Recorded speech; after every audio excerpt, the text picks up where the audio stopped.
പാവപ്പെട്ടവർക്ക് വീടും പാർപ്പിടവും ഭക്ഷണവും ജോലിയും നൽകുന്ന ദൈവങ്ങളെ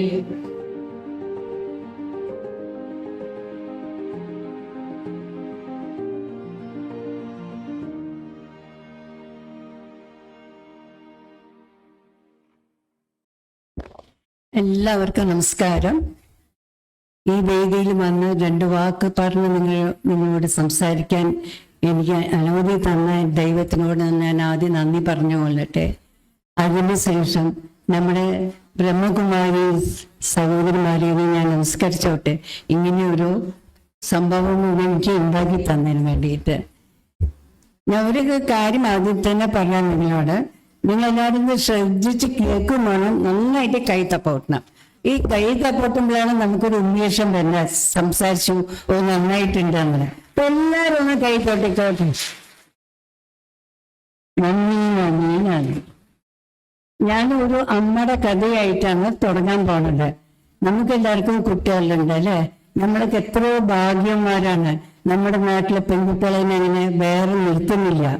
പക്ഷെ അതേമാതിരിയല്ല നോർത്ത് ഇന്ത്യയിലൊക്കെ അവർക്കൊരു പെൺകുട്ടി എന്ന് പറഞ്ഞാൽ അവർക്ക് ആ കുട്ടി വേണ്ട. ഒരു കുട്ടി ജനിച്ച് അവര് പോട്ടെ എന്ന് വിചാരിക്കും. അവർക്ക് ആൺകുട്ടികളും മതി. രണ്ടാമത്തെ കുട്ടി ജനിച്ച പിന്നെ ആ അമ്മയ്ക്ക് ഇരിക്കേണ്ട. അമ്മായിമ്മയുടെ വാക്കുകൾ കേട്ടിട്ടും ഭർത്താവിന്റെ ആയിട്ടാണ്. അങ്ങനെയുള്ള ഒരു പാവപ്പെട്ട കുടുംബത്തില് അവരമ്മയ്ക്ക് 2 പെൺകുട്ടികളുണ്ട്. ഉടനത്തെ അമ്മ ഗർഭമായി. മൂന്നാമത്തെ ഭർത്താവ് പറഞ്ഞു, ഇതാ ഇത് മൂന്നാമത്തത് പെൺകുട്ടി ആയാല് അതിന് കഴുത്ത് പിടിച്ച് കൊന്നിക്കാൻ. അങ്ങനെ നമുക്കിനി മൂന്നാമത്തെ പെൺകുട്ടി വേണ്ട. അപ്പൊ നീ വരുന്ന കുട്ടികളൊക്കെ പെൺകുട്ടികളെ കാണിച്ച് എനിക്ക് ആൺകുട്ടി ഉള്ളവരിക്കും ആ കുട്ടികളെ എന്നൊക്കെ കൊല്ലേ. നമുക്ക് ഈ 2 കുട്ടികൾ മതി മാറും. അപ്പൊ ഈ അമ്മയ്ക്ക് ആകെ സങ്കടം. ഇത്രയായാലും ഒരമ്മയല്ല. അമ്മ ആ കുട്ടീനെ ജനിക്കണം, അതിന് കുഞ്ഞിക്കാല് കാണണം, അതിനോട് കൊഞ്ചണം ഏത് സ്ത്രീക്കും ഉണ്ടാവില്ലേ. അങ്ങനെ എനിക്ക് ഈ അമ്മ ഗർഭമായി പ്രസവിച്ചപ്പോ അതൊരു പെൺകുട്ടിയായി. അപ്പ എനിക്ക് ഭയങ്കര സന്തോഷമായി. പെൺകുട്ടിയായിന് കുട്ടിയല്ല, എന്ത് കുട്ടിയായാലും. അപ്പോഴങ്ങ് ഓർമ്മ വന്നു, അയ്യോ എന്റെ ഭർത്താവ് വന്നപ്പോ അതിനെ കൊല്ലാൻ പറയുമല്ലോ, ഞാൻ എന്താ ചെയ്യാന്ന്. അപ്പൊ എന്താ വെച്ചാൽ കുട്ടികളെ അവിടെ കൊല്ലണത് വളരെ നിസ്സാരാണ്. അവർക്കല്ലേ ഉറുമ്പനെ ചവിട്ടി കൊല്ലണ മാതിരിയാണ്. അപ്പൊ ഈ അമ്മ ഭയങ്കര അധികം സങ്കടപ്പെട്ടു. ഇപ്പൊ എന്താ ചെയ്യാന്ന്. അപ്പൊ ഇയാൾക്ക് നൈറ്റ് ഡ്യൂട്ടിയാണ്. അപ്പൊ അയാൾ വന്നപ്പോ അമ്മ പറഞ്ഞു, എന്റെ ഭാര്യ പിന്നെയും പ്രസവിച്ചൊരു പെൺകുട്ടീനെ, നീ എന്താ ചെയ്യാൻ പോണാറിന്. ഉടനെ ഭാര്യനെ വിളിച്ചിട്ട് പറഞ്ഞു, കൊല്ലാ കുട്ടീനെ, നമുക്ക് ഈ കുട്ടീനെ വേണ്ട കേട്ടോ. രാവിലെ ഞാൻ ഡ്യൂട്ടി കഴിഞ്ഞ് വരുമ്പോ ഇവിടെ കുട്ടീനെ കാണാൻ പാടില്ല പറഞ്ഞു. അപ്പൊ ഈ പാവം അവർക്കൊക്കെ അമ്മായിമ്മേനൊക്കെ വലിയ പേടിയാണല്ലോ. ഇമ്മ വിറച്ച കുട്ടീനെ പിടിച്ചുകൊണ്ടിരുന്നു. ഇമ്മക്ക് കൊല്ലാനും തോന്നിയില്ല. ഇനിയമ്മ പ്രാർത്ഥിച്ചു ദൈവത്തിനോട്, ദൈവം ഈ കുട്ടി ജീവിക്കണം, വലിയൊരാളാവണം എന്നുണ്ടെങ്കിൽ ഈ കുട്ടി ജീവിക്കട്ടെ, അത് എന്റെ കയ്യിൽ ഞാൻ അർപ്പിച്ചിട്ട് പോകുന്നു. ഓം സർവധർമാം പരിത്യജ്യ മാമേകം ശരണം വ്രജ അഹം ത്വാ സർവ പാപേഭി മോക്ഷയിക്ഷ്യാമി നീന്ന് പ്രാർത്ഥിച്ചുകൊണ്ട് ആ കുട്ടീൻ്റെ അടുത്തും കൊണ്ട് പോയി. അപ്പൊ അവര് വീട്ടിന്റെ അടുത്തൊരു ചെറിയൊരു മലയുണ്ട്. എന്ത് ചെയ്തിട്ട് ആ കുട്ടീനെ മുകളിൽ കൊണ്ട് അവിടെ കടത്തി. എന്നിട്ട് ദൈവത്തിന് നന്നെ പ്രായച്ചപ്പോ ഭയങ്കര തണുപ്പ്. കുട്ടി ഇങ്ങനെ വരച്ച് കരയായിരുന്നു. അമ്മയ്ക്ക് വരാനും തോന്നിയില്ല, എടുക്കാനും പറ്റില്ല. അപ്പൊ അമ്മ ചോദിച്ചു, എന്തായാലും ദൈവം നോക്കിക്കോട്ടെ വിശ്വാസത്തില് അമ്മ വേഗം വീട്ടിലേക്ക് ഓടി വന്നു. അപ്പൊ അവിടെ അമ്മായിയമ്മയൊക്കെ ഉണ്ടല്ലോ. അപ്പൊ അമ്മ ചോദിച്ചു, എവിടെ നീ പോയില്ല, ഒന്നും പറഞ്ഞില്ല അമ്മ. അപ്പൊ അമ്മ എന്തെങ്കിലും ഒരു മുക്കലിങ്ങനെ ഇരുന്ന് പ്രാർത്ഥിച്ചു രാത്രിയൊക്കെ. ഞാൻ ഇനിയിപ്പൊ എന്താ ചെയ്യാം, ഈ കുട്ടീനെ ഞാൻ അവിടെ കൊല്ലാൻ കൊണ്ടിട്ടു. അഥവാ ആ കുട്ടി ജീവിച്ചു ആ കുട്ടീനെ ഞാൻ പഠിപ്പിച്ച് വലിയൊരാളാക്കുമെന്ന് അതിന്റെ മനസ്സിൽ തോന്നി. അപ്പൊ എന്നെ തോന്നി, ഞാൻ എന്തിനാ കുട്ടീനെ മരിക്കാൻ വിടുന്നത്, ഞാൻ പോയി നോക്കട്ടെ പറഞ്ഞ് രാവിലെ വേഗം എണിച്ച് ഓടിയമ്മ. അവിടെ പോയപ്പോ ഒരു കറുത്തൊരു കഷ്ണം അവിടെ കിടക്കണു. അപ്പൊ അടുത്ത് പോയി നോക്കിയമ്മ തട്ടിപ്പോ അതിൻ്റെ ഉള്ളിൽ നിന്നൊരു ചെറിയൊരു ശബ്ദം വന്നു. എനിക്ക് ഭയങ്കര സന്തോഷം. എന്നോട് പറയുമ്പോൾ എൻ്റെ കൈ കോരി തട്ടിക്കണം.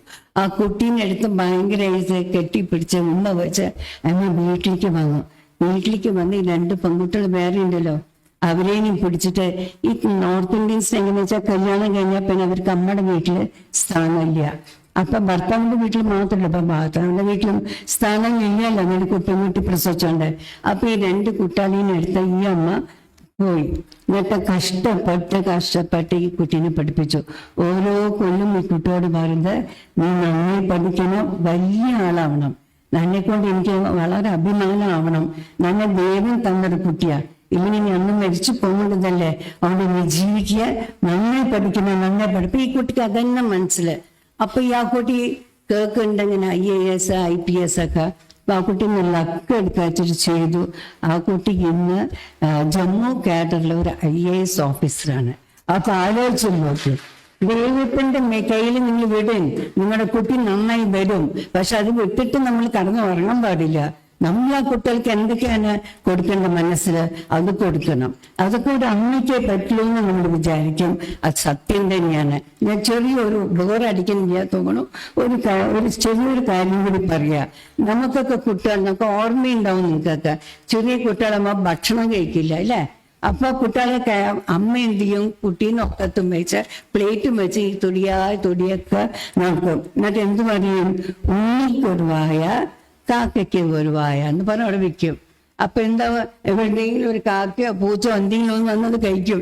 അപ്പൊ ഈ കുട്ടിക്ക് ഭയങ്കര സന്തോഷമായി, ഓ കാക്ക കഴിച്ചല്ലോ എന്ന് സന്തോഷമായി. അങ്ങനെ ഈ പ്ലേറ്റത്തെ ഭക്ഷണം അങ്ങനെ കഴിയുന്ന വരയ്ക്കും. ഇങ്ങനെ കഥ പറഞ്ഞിട്ട് ആ കുട്ടീനെ കൊണ്ട് കഴിപ്പിക്കണം. നമുക്ക് ഇത് വെറും കഥയായിട്ടാണ് തോന്നുന്നത്. പക്ഷെ ആ കുട്ടി അന്ന് ഒരു പാഠം പഠിച്ചിട്ടുണ്ട്. എന്താ പറയാൻ പറ്റാർക്കെങ്കിലും? ഷെയറിങ്. ആ കുട്ടി അങ്ങ് ആ ചെറിയൊരു ഇത് വെച്ച് അവരുടെ മനസ്സിൽ എപ്പോഴും ഉണ്ട്, എന്താ ഷെയറിങ്. ഞാനത് കഴിച്ച അത് വെച്ചാൽ എനിക്കത് കിട്ടും. അത് ആ കുട്ടി ഷെയറിങ് വലിയൊരു ഇതാണ്. നമ്മൾക്ക് ആർക്കും തോന്നില്ല ഇത് വലിയൊരു കാര്യമാണ്, പക്ഷെ വലിയൊരു കാര്യമാണ്.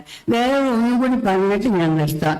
വേറൊരു കാര്യം എന്താ വെച്ചാൽ, ചെറിയ കുട്ടികളാകുമ്പോ അവരെ ആരാണ് നടക്കാൻ പഠിപ്പിക്കണേ? വീട്ടിൽ തമ്മിയല്ല, അമ്മ കൈ പിടിച്ചിങ്ങനെ നടക്കാൻ പഠിപ്പിക്കും.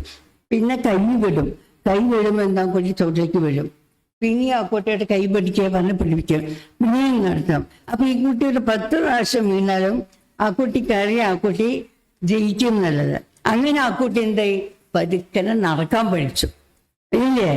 എന്തിനാ നമ്മളെ സുരേഷ് ഗോപി ഏട്ടനെ എടുക്കൂ, അയാൾ എത്ര പ്രാവശ്യം തോറ്റു, എന്നിട്ട് അയാൾ വിട്ടുകൊടുക്കുന്നുണ്ടോ? ഇല്ല, അയാൾ വിട്ടുകൊടുക്കില്ല. എന്താ വെച്ചാൽ ഇപ്രാവശ്യം അയാൾ ജയിക്കണം, അയാൾ വലിയൊരു മിനിസ്റ്റർ ആവണം.